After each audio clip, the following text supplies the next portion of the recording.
আল্লাহ থেকে বড় দিনেওয়ালা পৃথিবীতে কেউ আছে? পৃথিবীকে দিচ্ছে কে? দুশ্মনকেও দেয় কে? কি বলে ফেরাউন, নমরুদ, এজিদ, সাদ্দাতকে দিয়েছিল কে? সবটাই পরীক্ষা। মোমেনের পরীক্ষার জন্যই তো দাজ্জালকে পাঠাবে আল্লাহ। আর দাজ্জাল এসে কি দেবে? সোনা দেবে, হিরে দেবে।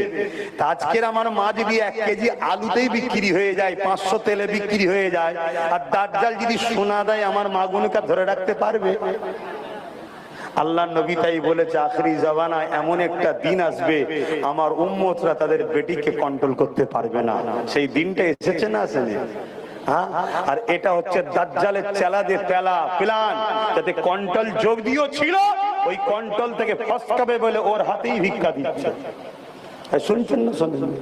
ওর হাতেই ভিক্ষাটা দে, ওর হাতেই দে। কেন স্বামীর হাতে দিয়া যায় না? ছেলের হাতে দিয়া যায় না? বাপের হাতে দিয়া যায় না? না, রাসূলুল্লাহর কথা, নারীকে কন্ট্রোল করতে পারা যাবে না।